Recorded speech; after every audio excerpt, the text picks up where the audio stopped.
اعوذ باللہ من الشیطان اللعین الرجیم بسم اللہ الرحمن الرحیم وبہ نستعین وہو خیر الناصر ومعین اما بعد۔ اسلامی تعلیمات کے اندر چاہے قرآن مجید کے آیات ہوں، چاہے احادیث معصومین علیہ السلام، احادیث پیغمبر علیہ السلام ہوں، ان کا جب مطالعہ کیا جاتا ہے تو ایک موضوع جو بہت ہی اہم موضوع ہے، جس پر تفصیل کے ساتھ قرآن اور اہل بیت کے احادیث اور پیغمبر کے احادیث نے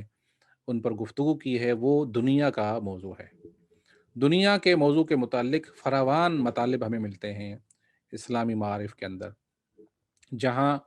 دنیا کی مذمت بیان کی گئی ہے، جہاں دنیا کی جو ہے وہ رنگینیوں کو بیان کیا گیا ہے کہ کس طرح سے دنیا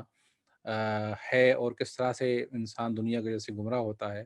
تو مختلف موضوعات کے حوالے سے کون سی دنیا اچھی ہے، کون سی دنیا بری ہے، دنیا کی ڈیفینیشن کیا ہے، کون سی بری دنیا ہے جس سے ہمیں پرہیز کرنے کے لیے کہا گیا ہے، تو تفصیل کے ساتھ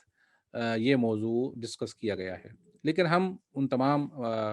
موضوعات کی طرف نہیں جائیں گے، فقط ایک موضوع ڈسکس کریں گے اپنے وقت کے اندر۔ وہ یہ ہے کہ کبھی کبھی ہم لوگ سوچتے ہیں، اور عام مسلمانوں کو یہ معلوم ہے کہ دنیا اسلام کے اندر اس کی مذمت کی گئی ہے، دنیا کے سلسلے میں احادیث و روایات فراوان ہیں دنیا کے مذمت کے بارے میں۔ تو بعض لوگ یہ چاہتے ہیں کہ دنیا اور آخرت کو جمع کریں، یعنی دنیا دار بھی ہوں اور اہل آخرت بھی ہوں، کہیں کہ ہم دیندار بھی ہیں اور دنیا دار بھی، دونوں کو ملانا چاہتے ہیں۔ تو اس کے حوالے سے میں چند مطالب آج پیش کرنا چاہتا ہوں کہ کیا یہ ممکن ہے کہ ایک انسان دیندار بھی ہو اور دنیا دار بھی ہو؟ یہ ممکن ہے یا نہیں؟ یہ ممکن نہیں ہے۔ یا انسان دنیا دار ہو سکتا ہے یا دیندار ہو سکتا ہے، دونوں آپس میں مل نہیں سکتے۔ کون سا نظریہ ہے اسلام کا؟ تو آئیے دیکھیں روایات کے اندر ہمیں کیا بیان کیا گیا ہے کہ کیا ممکن ہے کہ دنیا اور آخرت کو انسان جمع کرے یا ممکن نہیں ہے۔ ایک حدیث میں جناب رسول خدا صلی اللہ علیہ وسلم سے منقول ہے کہ آپ نے ارشاد فرمایا کہ من احب دنیا ہو اضر بآخرتہ۔ اس سے پہلے کہ اس حدیث کا ترجمہ کروں، یہ میں عرض کروں کہ حب دنیا کو اسلامی نقطہ نگاہ سے مذموم سمجھا گیا ہے، یعنی دنیا کے محبت، جو یہ عنوان ہے، دنیا کے محبت کو برا سمجھا گیا ہے، اس کی مذمت کی گئی ہے۔ اب کیا ہے دنیا کے محبت؟ یعنی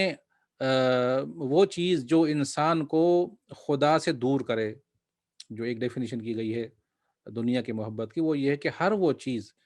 جو انسان کو خدا سے دور کرے، آخرت سے دور کرے، دین سے دور کرے، اس کو کہتے ہیں دنیا۔ اور اس کی محبت جو ہے وہ مذموم ہے، اس سے محبت نہیں کرنی چاہیے۔ یعنی ہر وہ کام جو انسان کو اللہ، رسول، دین، ایمان سے دور کر دے، واجبات الہی کو انجام دینے سے دور کر دے اور حرام کا مرتکب ہونے کا سبب بنے، تو اس کو کہتے ہیں حب دنیا۔ یہ جو حب دنیا ہے یہ مذموم ہے، اس کو جو ہے وہ تنقید کا نشانہ بنایا گیا ہے احادیث میں۔ تو ہم جب بات کرتے ہیں تو اسی حوالے سے کرتے ہیں۔ حدیث میں آیا کہ من احب دنیا ہو اضر آخرتہ، جو شخص دنیا سے محبت کرتا ہے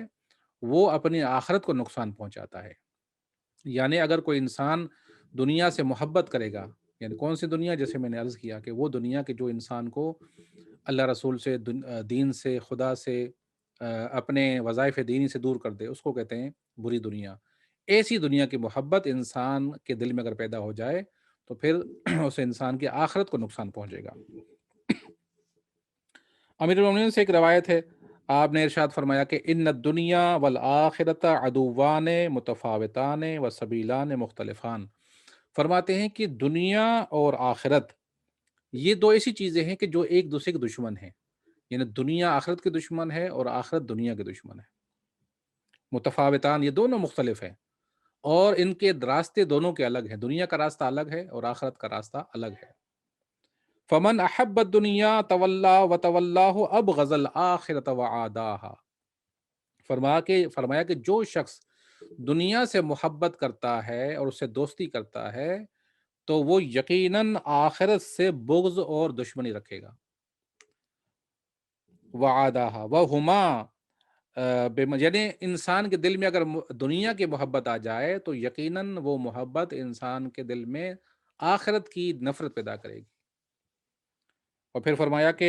وہما بمنزلۃ المشرق والمغرب، دنیا اور آخرت کی کیفیت یہ ہے کہ جس طرح سے مشرق اور مغرب ایک دوسرے سے بہت دور ہیں،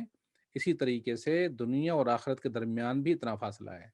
مشرق اور مغرب جتنا فاصلہ ہے دنیا اور آخرت میں۔ لہذا نتیجہ کیا نکلا؟ نتیجہ یہ نکلا کہ یہ آپس میں مل نہیں سکتے۔ فرماتے ہیں کہ وماشن بینہما کلما قرب من واحد بعد من الآخرہ، فرمایا کہ اگر کوئی انسان ان میں سے کسی ایک کے قریب جائے گا تو دوسرے سے آٹومیٹکلی دور ہو جائے گا، یعنی اگر ایک انسان آخرت کے قریب جائے گا تو دنیا سے دور ہو جائے گا، اور جو دنیا سے دور ہوگا، جو دنیا کے قریب ہوگا وہ آخرت سے دور ہو جائے گا۔ یہ ممکن نہیں ہے کہ انسان جو دنیا کے قریب جائے تو آخرت کے بھی قریب جائے، یہ ناممکن ہے۔ جو آخرت کے قریب جائے وہ دنیا کے قریب جائے، یہ ناممکن ہے۔ یا آخرت کے قریب ہوگا دنیا سے دور ہوگا، یا دنیا کے قریب ہوگا آخرت سے دور ہوگا۔ تو فرمایا کہ ان دونوں میں اتنا فرق ہے، تو لہٰذا جب اتنا فرق ہے تو ممکن نہیں ہے کہ ایک دل کے اندر دنیا کی محبت بھی آ جائے اور آخرت کی محبت بھی آ جائے، دنیا بھی آ جائے، یعنی البتہ میں نے عرض کیا پہلے بھی، دوبارہ عرض کر رہا ہوں کہ وہ دنیا کہ جو مذموم دنیا ہے، جو میں نے اس کی ڈیفینیشن بیان کی۔ فرماتے ہیں کہ دوسری حدیث میں آپ نے ارشاد فرمایا کہ مرارت الدنیا حلاوت الآخرت و حلاوت الدنیا مرارت الآخرت، فرمایا کہ جو دنیا کی لذت حاصل کرے گا اس کو آخرت میں جو ہے وہ تلخی چکھنی پڑے گی۔ دنیا کی لذت انسان کو جب حاصل ہوگی تو آخرت میں تلخی اس کو چکھنی پڑے گی، اور اگر کوئی انسان دنیا میں تلخی محسوس کرے گا تو آخرت میں اس کو شیرینی اور چاشنی چکھنی پڑے گی، یعنی جو دنیا کے اندر مشکلات برداشت کرے گا، اس کی مصیبتوں کو برداشت کرے گا تو آخرت میں اس کے لیے آسانیاں ہوں گی۔ جو دنیا کے اندر آسائش اور آرام سے دنیا کی لذتوں میں مبتلا رہے گا تو وہ آخرت میں سختی اٹھائے گا، کیونکہ دونوں میں جمع نہیں ہو سکتا۔ ایک اور حدیث میں آپ نے ارشاد فرمایا کہ طلب الجمع بین الدنیا والآخرت من خداع النفس۔ اب اس حدیث میں مولا نے بالکل واضح فرما دیا کہ جو لوگ یہ خیال کرتے ہیں کہ دنیا کو بھی جمع کریں اور آخرت کو بھی، یعنی دنیا اور آخرت دونوں ان کے پاس ہو، اور یہ سوچتے ہیں کہ بھائی ہم دنیا دار بھی ہیں اور آخرت، بعض لوگ کہتے ہیں کہ ہم دنیا دار بھی آخرت یعنی اہل آخرت بھی ہیں۔ کچھ لوگ تو ہوتے ہیں کہ بالکل بے دین ہوتے ہیں، دنیا دار ہوتے ہیں، کچھ لوگ ہوتے ہیں جو بالکل جو ہے اہل آخرت ہوتے ہیں، دنیا سے ان کی کوئی رغبت نہیں ہوتی، اور بہت سے لوگ چاہتے ہیں کہ ہم درمیان میں رہیں، دنیا بھی ہمارے دنیا کے ساتھ بھی تعلق ہو اور آخرت سے بھی۔ ان کے لیے مولا نے بالکل دو ٹوک الفاظ میں اس حدیث میں یہ ارشاد فرمایا، جو حدیث وارد ہوئی ہے، فرمایا کہ طلب الجمع بین الدنیا والآخرت من خداع النفس، جو لوگ کہتے ہیں کہ ہم دنیا اور آخرت کو جمع کر لیں گے،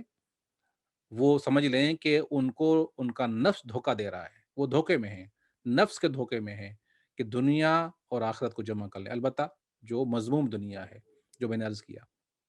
کہ ایسی دنیا کو انسان آخرت کے ساتھ جمع نہیں کر سکتا۔ ایک اور حدیث میں امیر المؤمنین سے منقول ہے کہ آپ نے فرمایا کہ ما التذ احد من الدنیا لذۃ الا كانت له یوم القیامت غصۃ، فرمایا کہ جو شخص اس دنیا کے اندر